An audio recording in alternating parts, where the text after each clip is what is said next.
Substitute Senate Bill 5497. Clerk will read. An act relating to extending Last voting line. authority and 43.03.060. There are amendments.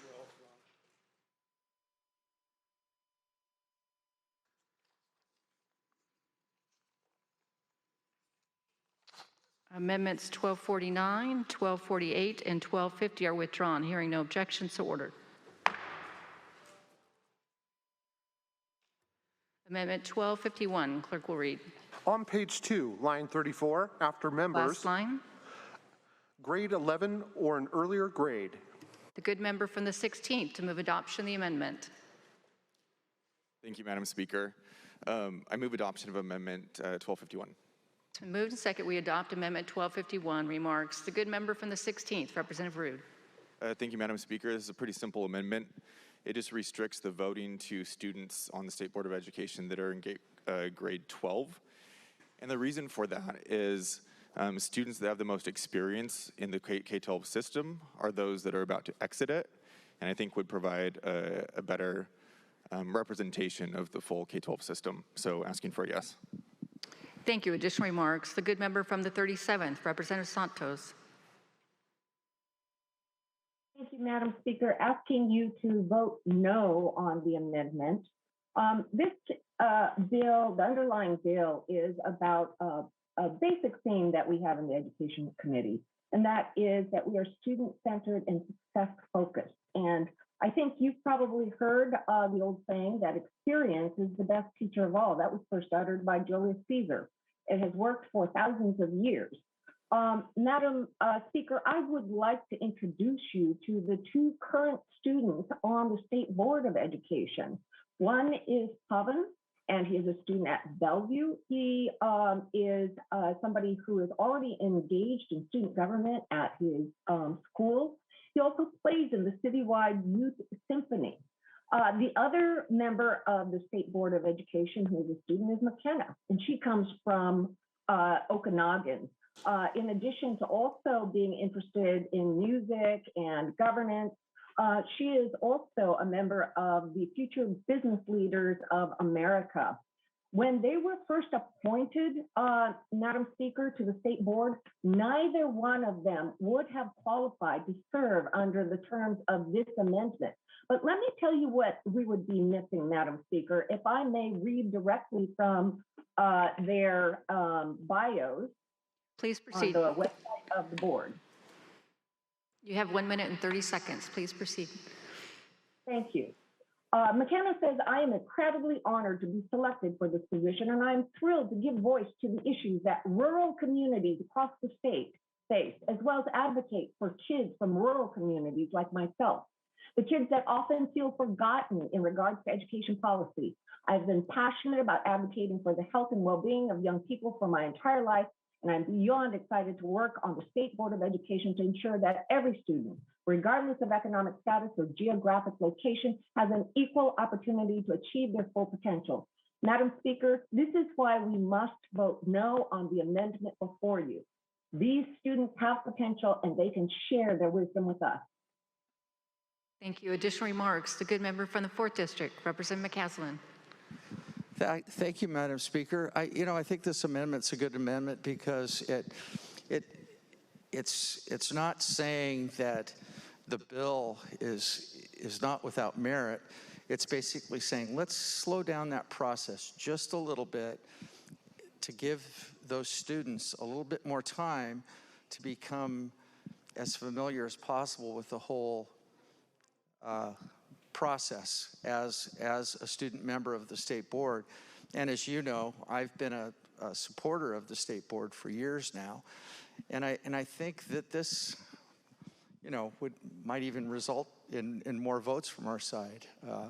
But I think it's common sense, so I urge a yes. Thank you. Thank you. Additional remarks. Seeing none, the question before the House is adoption of Amendment 1251. The Speaker will divide the House. The Speaker's about to open the roll call machine. The Speaker has opened the roll call machine. Has every member voted who wishes to vote? Would any member like to change their vote? The Speaker's about to lock the roll call machine. Speaker has locked the roll call machine. Clerk will announce the total. Madam Speaker, there are 39 yeas, 53 nays, 0 excused. The amendment is not adopted. There are no further amendments. With the consent of the House, the rules be suspended, and substitute Senate Bill 5497 will be advanced to third reading. Hearing no objections, so ordered. Substitute Senate Bill 5497 on third reading and final passage. Remarks. The good member from the 44th, Representative Berg. Thank you, Madam Speaker. Madam Speaker, today's students are tomorrow's leaders. And Madam Speaker, I was once a student leader. I was once a student member on the Oregon State Board of Higher Education. So I know firsthand the time, the dedication, the preparation that these students do to serve on the board. And for that service, Madam Speaker, I am asking you to vote yes, so that they may also have a voice and a vote on that board. Madam Speaker, students put a lot of time and effort and work into service. Madam Speaker, they are making decisions, and they deserve to make decisions on things that affect their everyday lives and their everyday education. They have asked us to have a voice and to have their voice be heard like their peers and truly colleagues on the board on which they serve. So, Madam Speaker, I am here today to ask you to truly put our students first and to give them that voice and that vote on our State Board of Education. Thank you, Madam Speaker. Thank you. Additional remarks. The good member from the 13th, Representative Ybarra. Thank you, Madam Speaker. And you'll probably get a mixed vote on this side. There's a couple reasons why we'll have a mixed vote. One thing that everybody loves the students. Everybody knows they're very intelligent, very smart. But one thing they don't have is experience in maybe life at their level they do, but after that. Most of them don't own homes, so they don't pay property taxes. Most of them can't vote. Most of them can't go to the military. Most of them haven't had experience in life, and we think that those are very important when you're voting for the very important items that they talk about at the State Board of Education. On the other hand, in my school district, we had two school board members that were students, and they were great. When we were voting for anything, there was questions about any school issue. They would tell us what the students thought. They would say, this is what we think, how we think. They always had a voice. And I think that the students at the State Board of Education have voice. They may not think so. I can't speak for them. But my students in my school, they did have voice. We listened to what they had to say before we made any votes.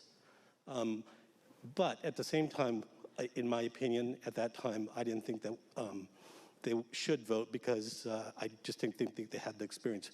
But they were very intelligent, and they told us everything that what the students were thinking at the school. So I think that's a very good thing. Their voices are being heard, even though they're not voting. And again, if they don't vote, then they're still getting the voice. I think the State Board of Education has told us many times that these students are intelligent. You heard their bios. You heard what they can bring to the board, and they're being heard.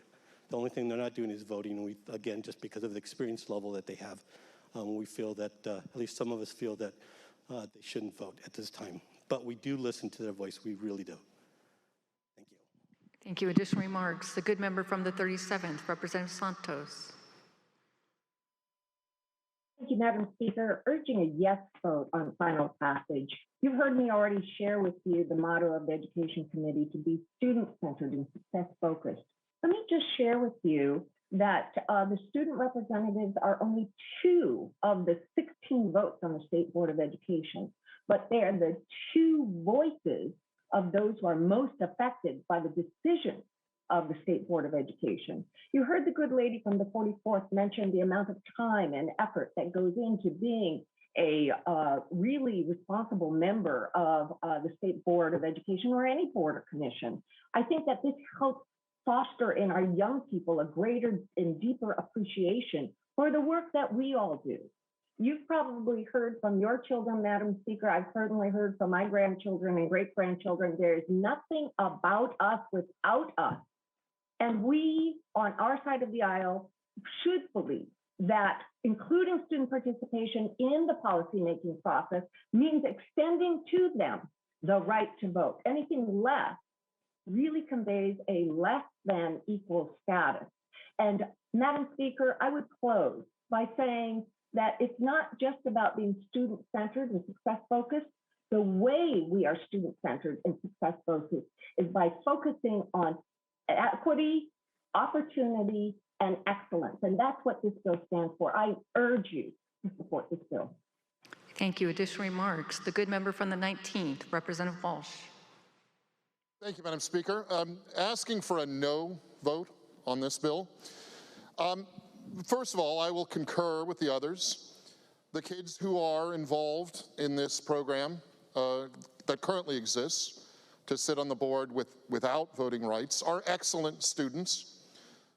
We should keep them excellent students. I think that having a high GPA should remain a standard of selection for the students to sit on the board in their advisory capacity.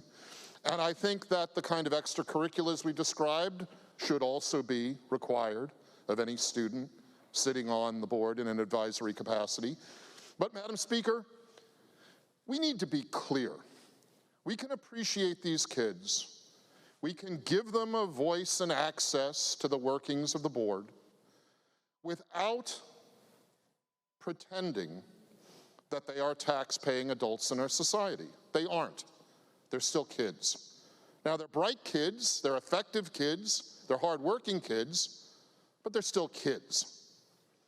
And I think, Madam Speaker, when we begin to blur the lines like this between the natural truths, eternal truths of what it is to be human, we get ourselves into a perilous place. Kids are kids, Madam Speaker. They should remain kids. Let's not rush taxes and rent and sweating out a paycheck and all the things that are being an adult on kids. Let's let them be kids. Let's keep the program as it is. Let's give them access and a perspective. But let's not pretend that kids are adults. They aren't. And if we make an issue like this, Madam Speaker, about equity, we run the risk of stripping equity of any true meaning. Kids are not equal to adults. They're still children.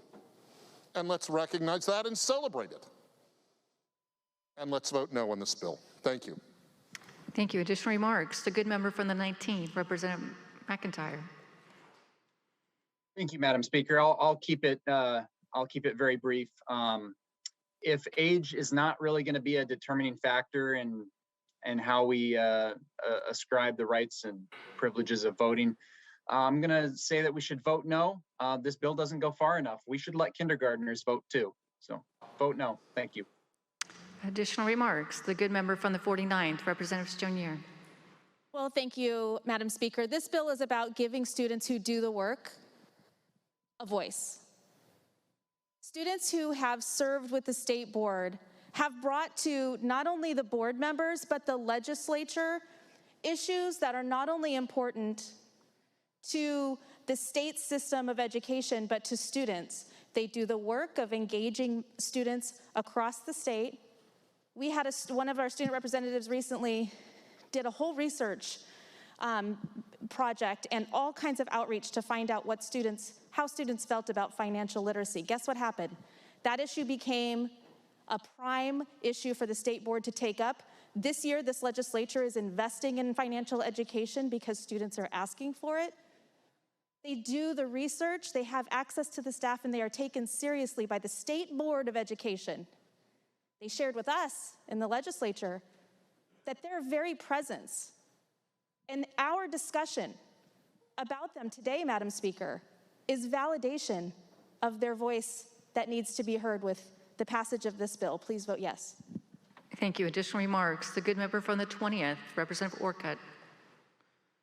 Thank you, Madam Speaker. Also speaking against the bill today, you know, if you needed to have a vote on a board in order to have a voice, then the gentlelady from the 49th and I would both have to be voting members of the RTC, the Regional Transportation Council down in Southwest Washington. But we're not. Legislators are not voting members. We're members, but we're not voting members. We have the privilege of floor, but we do not have the privilege of vote. There are many instances where we are, as legislators, the decision makers, legislators who make decisions on policy that these folks have to follow, that make budget decisions, that make decisions on taxation and funding. We're not allowed to vote. We're not allowed to vote. There's numerous places that we as legislators are not allowed to vote. And so it's not, giving a vote here doesn't necessarily give them any more voice. Failure to give them a vote doesn't leave them without a voice. To say that it does would be the same as saying that we are without a voice on any of the boards, commissions, et cetera, that we serve on where we don't have a vote. Please vote no on the bill. Thank you. Additional remarks. The good member from the 19th, Representative Walsh. You have Thank you, Madam Speaker. 44 I'll be seconds brief. remaining. The good lady from the 49th brings up a great example in the financial literacy bill we're considering. The system works. Let's not change it. Please vote no. Thank you. Additional remarks. The good member from the 26th, Representative Young.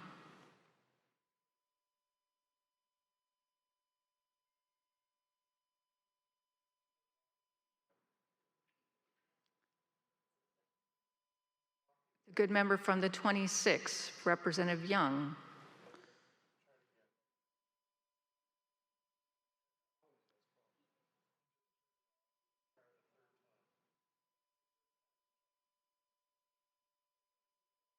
Representative? Thank you, Madam Speaker. There we go. I think there are 2 points that have been failed to be addressed today that I'd like to bring up. The first is one of the reasons why we'd like to include students on this is to get their perspective. One of the reasons why in past consideration of this, we didn't give them a vote was to protect them. One of the things that we should consider is that these young students haven't had the full experience yet, the socio experience to be able to stand up and say no when they truly feel that their opinion should be counter that of those in the room that may have more experience than them. By giving these students an opportunity to state their opinions and provide input, everything that the good member that just spoke from the floor just stated with regard to us benefiting from that knowledge would still be achieved, but we would protect them should somebody want to manipulate that vote by potentially affecting an outcome of a grade that they may have, affecting the outcome of relationships that may have developed on the board. Madam Speaker, that happened to me. I was a 4-point student throughout high school. I was a Washington State scholar. In middle school, I got 1 A-, and that 1 A- I got was because I served on a similar board like this in Tacoma. And I actually expressed an opinion that was opposite the teacher that had brought me to this opinion to this function that we went to in Tacoma. I was a student at Jason Lee Middle School at the time. I got an A- in that class. I deserved an A. I got an A- as retribution because I went counter to the point that was being made. And it's valid to say that we want to protect students from any type of retribution. They're not adults. They have skin in the game, yes. Let them voice their opinion, but don't put them in a position to be manipulated by people that don't have the propriety to stand up and protect these students that would rather have an agenda passed with the benefit of those votes that they could potentially manipulate. That happened to me. The one blemish on my middle school record, because I was manipulated or because someone sought retribution for me. We should be standing up for these kids. Let's expand their voice. Let's also not forget that the amount of time that they spend on this is taken away from actually learning. And we want our kids to learn. So let's give them the voice, but protect them at the same time. Vote no. Thank you. Additional remarks? Seeing none, the question before the House is final passage of substitute Senate Bill 5497. Do the whips need to excuse any members? Seeing none, the Speaker's about to open the roll call machine. The Speaker has opened the roll call machine. Has every member voted?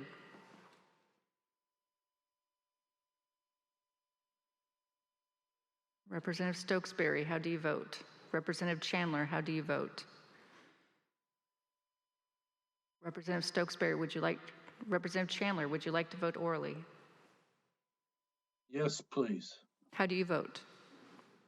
I vote no. Representative Chandler votes nay. Would any member like to change their vote? The speaker is about to lock the roll call machine. The speaker has locked the roll call machine. Clerk will announce the record. Madam Speaker, there are 60 yeas, 38 nays, 0 excused. Having received a constitutional majority, substitute Senate Bill 5497 is declared passed.